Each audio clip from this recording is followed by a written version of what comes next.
Ambassador Thelios of the Galactic Council gazed out from the observation deck, watching as the human diplomatic vessel maneuvered into dock. Its hull bore scorch marks from recent conflicts with the Vespian horde, yet it moved with precision that belied its battle damage. "They're punctual at least," remarked Oridax, his Malurian counterpart, multifaceted eyes reflecting starlight. "Though I cannot help but wonder why they requested this emergency session." The Council had welcomed humans to the interstellar community 3 decades ago. They proved surprisingly adaptable for newcomers, quickly establishing trade routes and diplomatic ties. Most species found them agreeable, if oddly restrained. Humans had integrated with minimal incident, until now. Ambassador Lysithea Blackwood strode into the chamber an hour later, flanked by Commander Rourke Vantage and Science Officer Dresnik Korloff. All 3 wore formal attire that couldn't quite hide their military bearing. "Distinguished representatives," Lysithea began, her voice lacking its usual careful modulation. "The United Terran Alliance appreciates your willingness to convene on short notice." Something was different. Thelios sensed it immediately. The human delegation typically exhibited meticulous diplomacy, measured words, controlled expressions, careful deference. Today, Lysithea's posture was rigid, her eyes sharp as obsidian. "We've come to inform the Council that humanity has disabled what you might call our polite mode." Murmurs rippled through the chamber. Thelios tilted his head. "I'm afraid I don't understand, Ambassador. For 30 years, we've presented ourselves, as you expected, deferential, accommodating, cautious." Lysithea's smile didn't reach her eyes. "It was a calculated decision made when we first contacted your civilization. We recognized our status as newcomers and behaved accordingly." Commander Vantage stepped forward. "The Vespian attack on Outpost Demeter has changed our strategic position. 3,000 colonists dead, Ambassador. Children among them." Oridax's appendages flickered nervously. "The Council has condemned the Vespian aggression. Sanctions are being—" "Sanctions," Korloff interrupted. "The first time any human had ever cut off a Council member. While our people are being slaughtered." Lysithea placed a data crystal on the center table. "This contains records of 17 separate intelligence reports we submitted warning of Vespian military buildup. Reports the Council deemed speculative and potentially inflammatory." Thelios felt his cranial ridges flush with embarrassment. Those reports had indeed been filed and dismissed as human paranoia. "We've been accommodating," Lysithea continued. "We've been patient. We've played by rules that disadvantage us, while predatory species exploit Council bureaucracy. That ends today." "What precisely are you saying?" asked Varex, the Drakid representative. "Humanity is activating our defense protocols without Council oversight. We're deploying our full military capability to Vespian borders, and we're no longer asking permission." The chamber erupted in objections. Thelios raised his appendages for silence. "Ambassador, this violates 12 separate treaties. Treaties that failed to protect our people," Lysithea countered. "We tried diplomacy your way. Now we'll handle this threat our way." "And what way is that?" Oridax asked, voice quavering. Commander Vantage's smile was colder than deep space. "The unfiltered human way. You've never seen it. You've only dealt with the version of humanity that carefully measures every word, every action, to accommodate interstellar sensibilities." "We're not withdrawing from the Council," Lysithea clarified. "We're simply informing you that the polite, deferential humans you've known were a limited presentation. You're about to meet the real us." As the delegation departed, Thelios felt an unfamiliar sensation crawl up his spine. In 30 years of interaction, he realized he had never truly known humans at all. 3 days after the Council meeting, Thelios received an urgent communique. The Vespian border fleet, 47 warships that had threatened human colonies for months, had been reduced to debris in under 6 hours. "Impossible," he whispered, mandibles clicking in agitation. The tactical display showed a human battle group that hadn't existed a week ago. Their ships moved with a synchronicity that defied conventional warfare doctrine, executing maneuvers the Council's strategic algorithms deemed irrational, and unnecessarily high risk. Yet they had worked perfectly. Helios convened an emergency session with the Security Committee. Representatives from 17 species gathered, their biological stress indicators evident across multiple physiologies. How did they assemble such a force without detection? Demanded Krozix, the Solarian minister. Our monitoring stations detected nothing until they were already engaged. Science Council in Thyra manipulated the holographic display. Human ships were using a propulsion signature modifier we've never encountered. They've apparently been concealing technological capabilities. The revelation struck Helios like physical force. For 30 years? Impossible. Evidence suggests they've been advancing military technology along parallel lines to what they've shared with the Council. Thyra continued. What they've shown us appears to be selectively edited.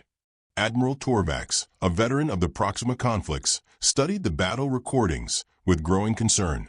Look at their targeting precision. That's not standard weapons technology.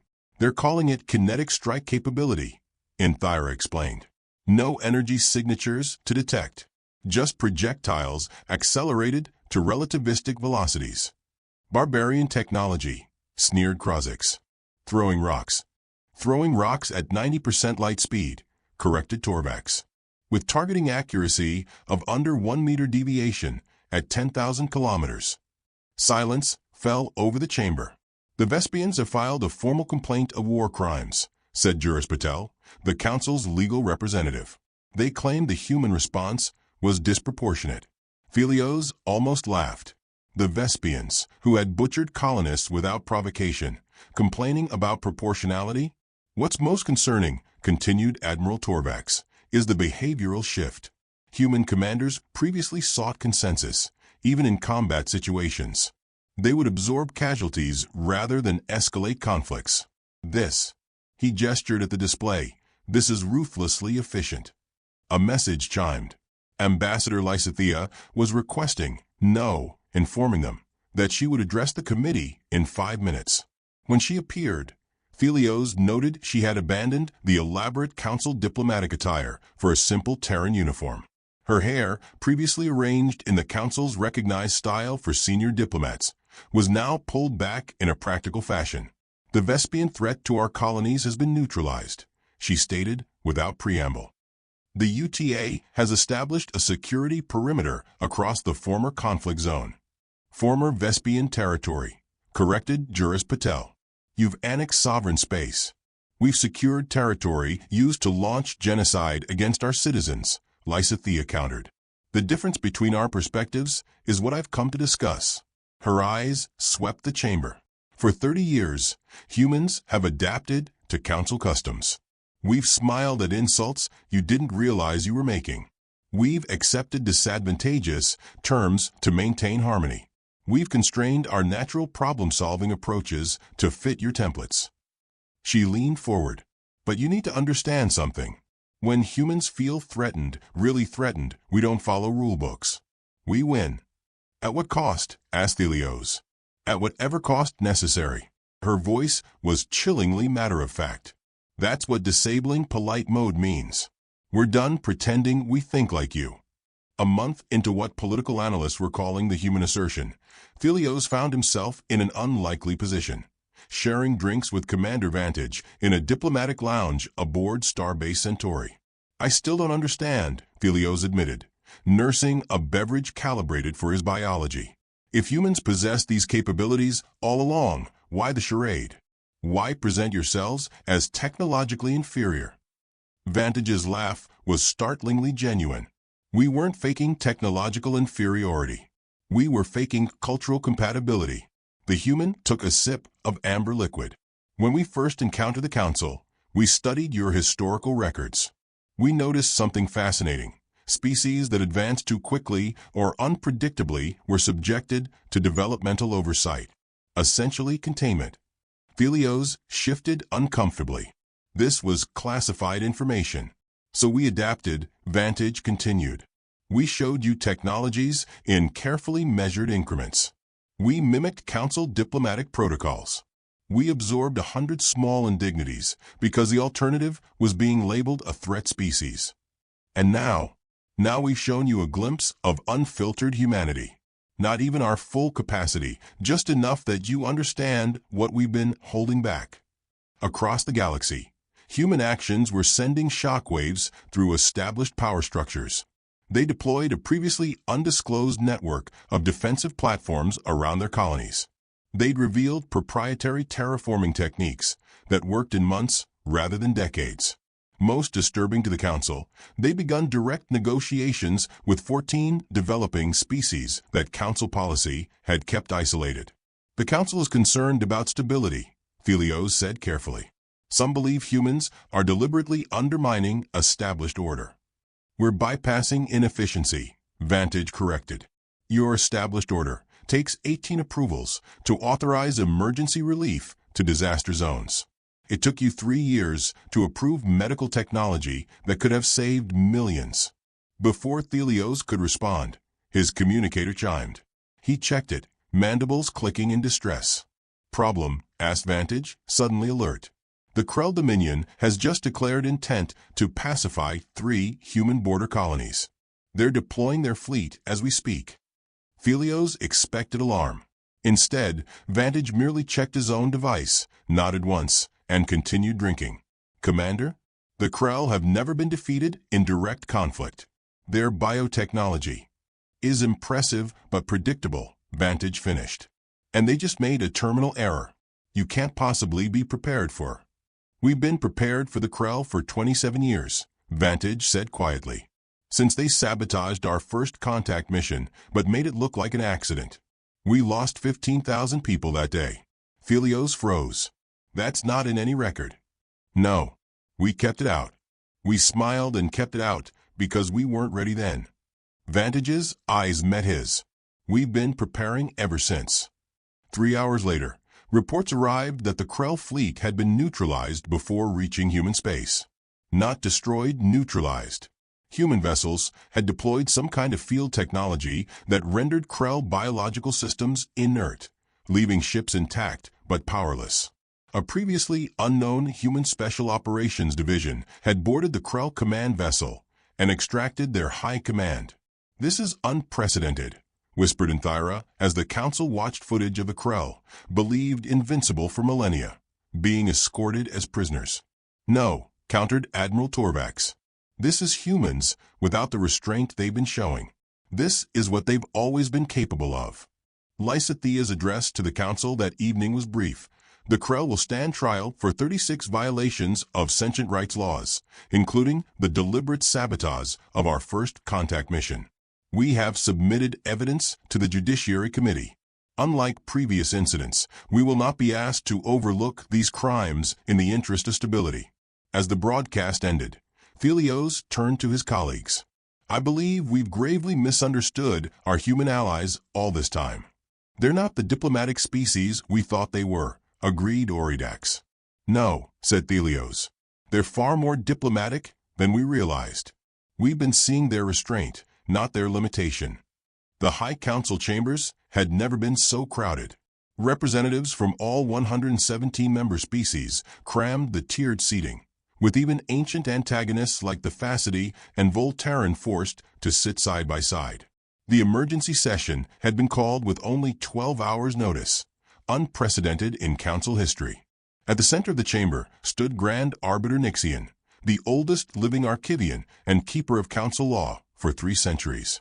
Beside him, unexpectedly, stood Ambassador Lysithea and a human Thelios didn't recognize, an older man with weathered features and simple clothing.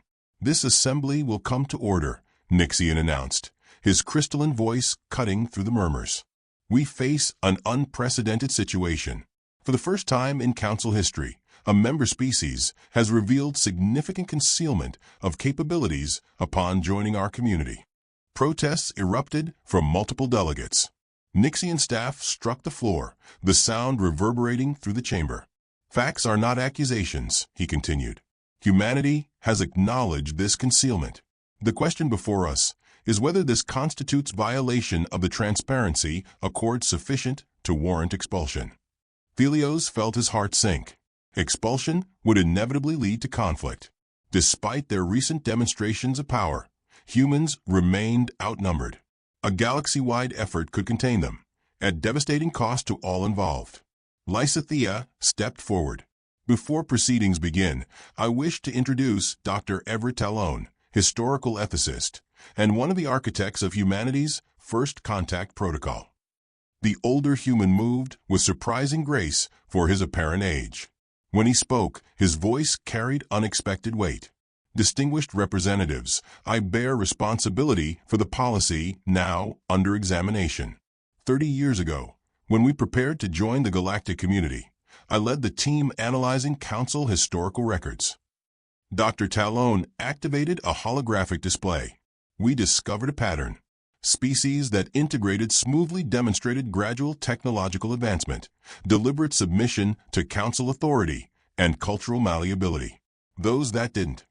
The display showed a devastated world. The Kirin Collective, Technology Embargo, year 2873 by your calendar. Another image, a species confined to a single heavily monitored planet. The Vex, quarantined after refusing oversight, 3042. More images followed, each showing species that had been sanctioned, contained, or relegated to protectorate status. We observed 17 cases where species were effectively penalized for advancing too quickly or independently. Talon continued. So we made a strategic decision. We would present a curated version of humanity, one that posed no perceived threat. Murmurs filled the chamber again. Nixian allowed them to continue this time. We did not lie about our technology, Talon clarified. We simply didn't volunteer capabilities beyond what seemed acceptable. We modified our natural problem-solving approaches to match Council expectations. We deferred when we disagreed. Until now, said Nixian.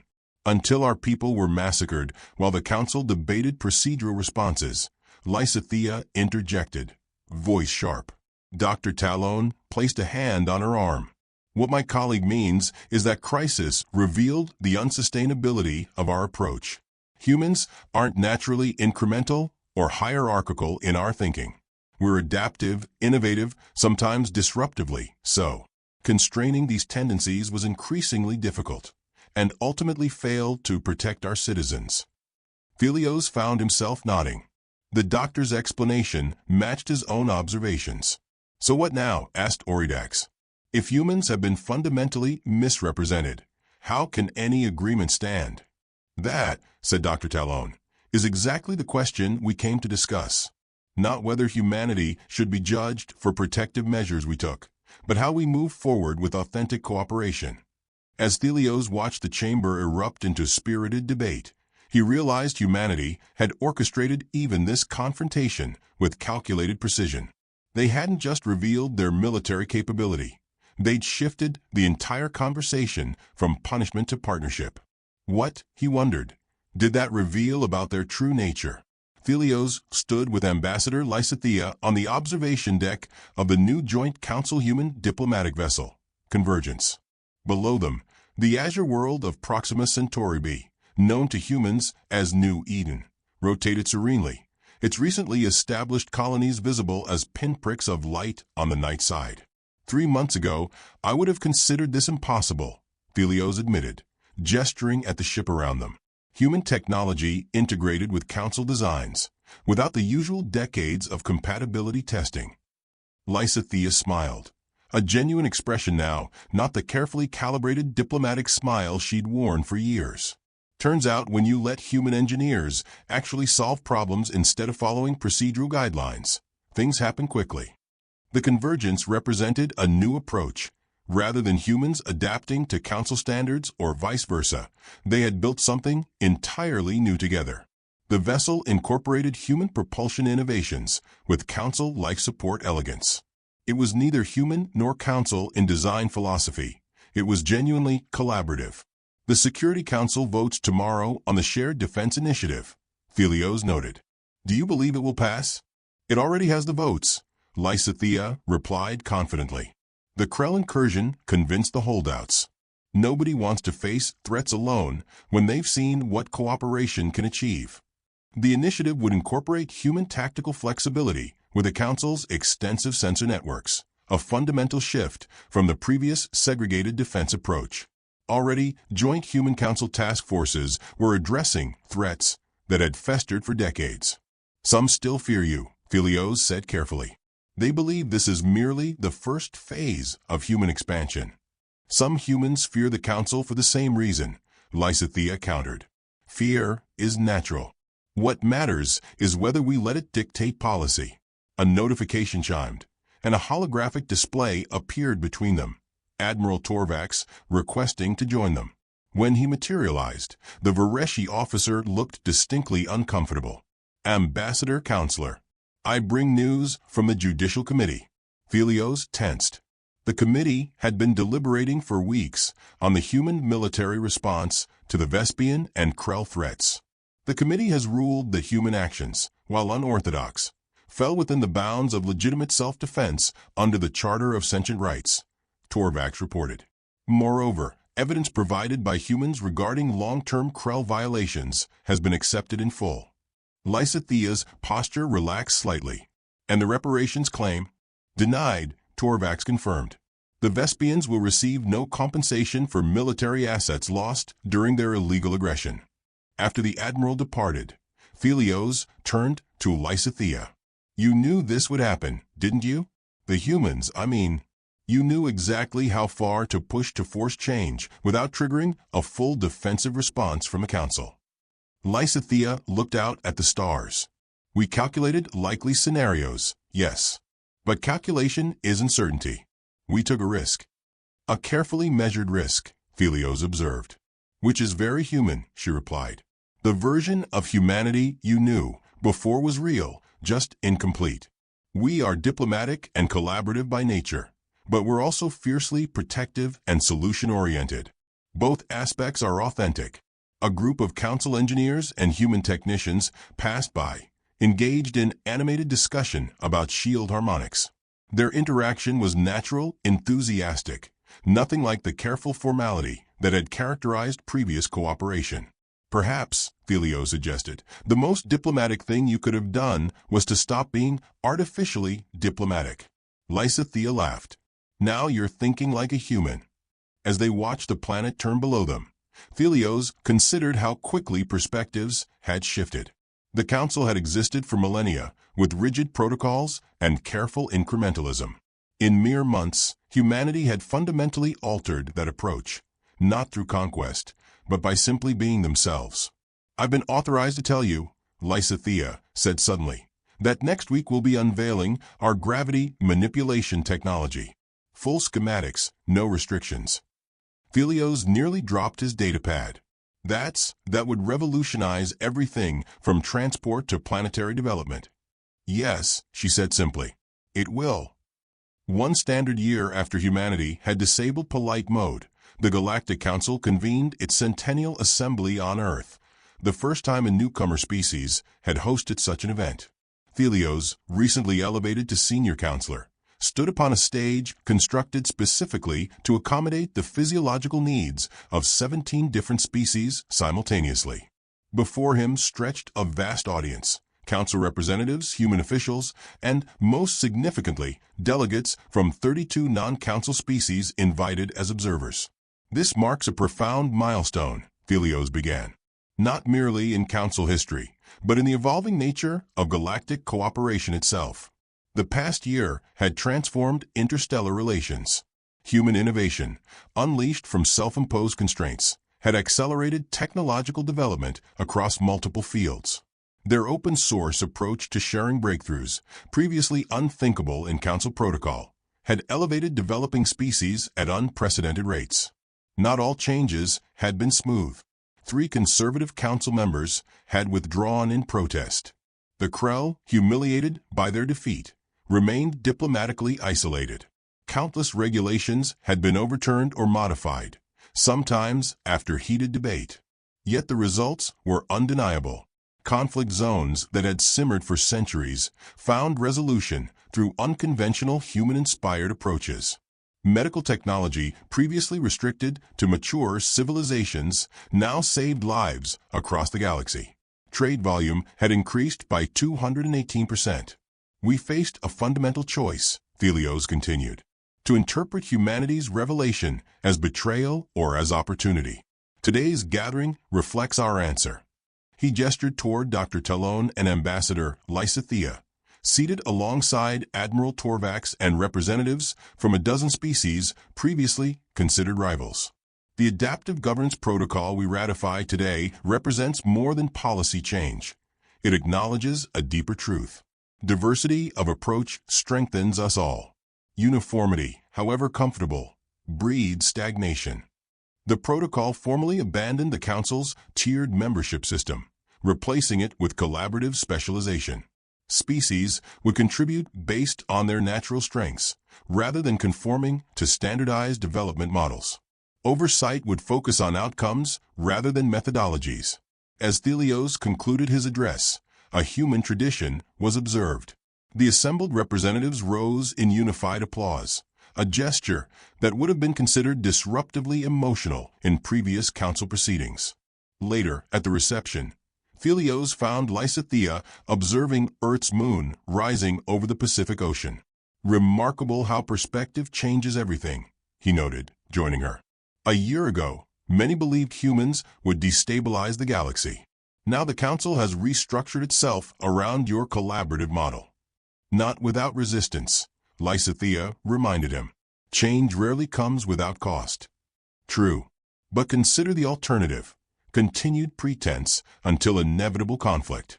How much longer could humans have maintained their polite mode before something broke catastrophically?" Lysithea's expression grew thoughtful. "Not much longer. We were reaching breaking point internally. Our younger generation especially couldn't understand the constraints we'd placed on ourselves." Commander Vantage approached, accompanied by a Vespian diplomat, a sight unimaginable months earlier. Through painstaking negotiation, humans had established cautious relations even with former adversaries. "The Drakid delegation is requesting details on the Jupiter Acceleration Project," Vantage reported. "Apparently, they've identified similar potential in their system." "Share everything," Lysithea authorized without hesitation, "including the failed approaches." As Vantage departed, Thelios observed, "That remains the most revolutionary aspect of human cooperation. You share failures as openly as successes." "Because failure contains more valuable data than success," she replied. "Council species were taught to hide failures to maintain standing. We find that counterproductive." Across the reception hall, dozens of distinct species mingled with a comfort unimaginable under previous protocols. Translation barriers that had preserved formal distance had been replaced with direct interfaces that captured nuance and context. Collaborative projects formed spontaneously rather than through prescribed channels. "We never intended to remake the Council," Lysithea said softly. "We simply couldn't maintain the facade any longer." "Perhaps that was precisely what the Council needed," Thelios replied. "Not conquest or collapse, but transformation." He raised his glass in the human tradition, to disabled polite modes and authentic cooperation. As their glasses clinked, another human custom now adopted throughout Council space, Thelios reflected that perhaps humanity's greatest strength wasn't their technology or adaptability, but their fundamental refusal to accept artificial limitations. By finally showing their true nature, they had allowed everyone else to evolve beyond diplomatic constraints into genuine collaboration. The galaxy would never be the same, and that Thelios now understood was exactly what it had needed all along.